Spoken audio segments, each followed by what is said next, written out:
mon analyse aujourd'hui, je dois le rappeler, ne tient pas compte du texte en question puisque je ne l'ai pas encore lu. Mon analyse se fonde sur une partie de la plénière que j'ai suivie, la plénière de l'Assemblée nationale, quand on était en train d'adopter cette loi, et deuxièmement sur mes expériences. J'ai été dans la législature 2005-2010, j'ai été le président de la commission défense et sécurité à l'Assemblée nationale. Donc, je sais de quoi je parle. Pour moi, il est clair et net, il n'y a pas de plus-value. D'abord, si nous essayons de voir le contexte dans lequel cette loi vient d'être adoptée, c'est un contexte qui n'est pas un contexte de paix et de sécurité intérieure dans le peuple. Le peuple burundais n'est pas dans une situation de sécurité morale. Le peuple est traumatisé par les actes de certains groupes de jeunes ou d'adultes même d'Imbonerakure ou d'autres groupes démobilisés ou d'autres groupes de zélés du parti CNDD-FDD. Alors, amener maintenant un tel projet et amener une loi qui légalise ce qui était déjà, tout le monde plutôt va voir que finalement, ces groupes maintenant, comme ils faisaient des entraînements paramilitaires, mais de manière peut-être cachée ou de manière forcée, aujourd'hui, ils vont le faire et ils vont déclarer qu'ils sont en plein droit parce que c'est légal, ça sera légalisé. En fait, c'est légaliser ce qui était en train de se faire maintenant. Et cela va alors traumatiser plus la population. Non pas seulement traumatiser, mais donner la chance, malheureusement une mauvaise chance, à ces groupes d'opérer, de mener, de tracasser la population comme ils le faisaient avant. Et deuxièmement, quand j'ai entendu comment le ministre expliquait, j'ai cru qu'il ne maîtrisait pas l'affaire. J'ai cru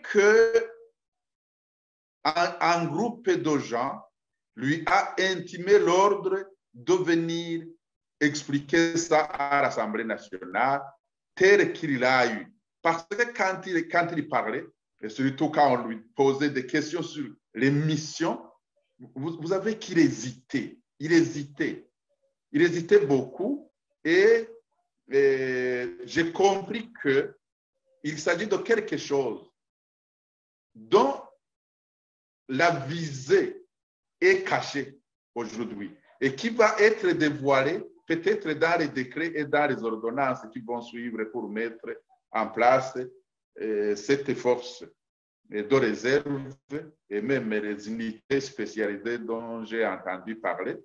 Donc, d'une manière générale, c'est quelque chose qui n'a pas de plus-value au Burundi, sinon que ça va vraiment entraîner un traumatisme de la population, entraîner aussi je dirais un comportement nocif à l'égard du peuple burundais. Pour moi, c'est pur et simple, c'est légaliser ce qui était en train d'être fait par les groupes, certains groupes d'Imbonerakure, je dirais c'est Kiriba Ondes 2. Alors, je vois qu'il y aura un problème de coordination. Mais je ne dis pas qu'il y aura un problème de coordination, puisqu'ils l'ont fait sciemment. Cette force sera coordonnée par ceux-là qui la coordonnaient avant. C'est-à-dire que c'est normalement, comme Révérien Dikourio, le secrétaire général du parti CNDD-FDD, l'avait dit un jour, que s'il y avait quelque chose qui viendrait les agacer au niveau du pouvoir, ils allaient prendre de démobiliser ceux qui ont subi de la formation militaire et les amener au niveau de la brousse pour faire une guérilla. C'est-à-dire quoi? C'est-à-dire qu'il y a une sorte de manque de confiance dans les composantes actuelles de l'armée, dans les membres actuels de la force de défense et de sécurité. Il y a un problème de confiance. Et comme il y a un problème de confiance, et surtout à partir de l'année 2015, quand le pouvoir en place aujourd'hui a vu que l'armée allait prendre la position du peuple. Aujourd'hui, j'ai entendu il n'y a pas longtemps, cette semaine, qu'à Bubanza, il est en train de se faire un entraînement pour la brigade anti-émeute au niveau de la police, une simulation des revendications populaires, une simulation des marches et manifestations. Et ce qui montre que on dirait que le gouvernement a peur de quelque chose qui peut se passer parce que le gouvernement est en train de prendre des mesures vraiment qui torturent la population. Et il y a, on voit qu'il y a des tensions à l'intérieur du pays. On voit qu'il y a, la population est très mécontente et le gouvernement, le pouvoir en place, aurait peur peut-être que l'armée, certains membres de l'armée risquent de prendre les choses en main. C'est ce que je peux me dire. Et là, donc, ça, c'est une force qu'on dit, si cette force de défense nationale qu'on a aujourd'hui bascule, nous aurons une autre force, c'est celle-ci.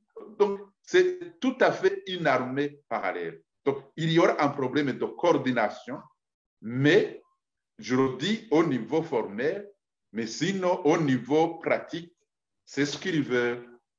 Voilà mon commentaire.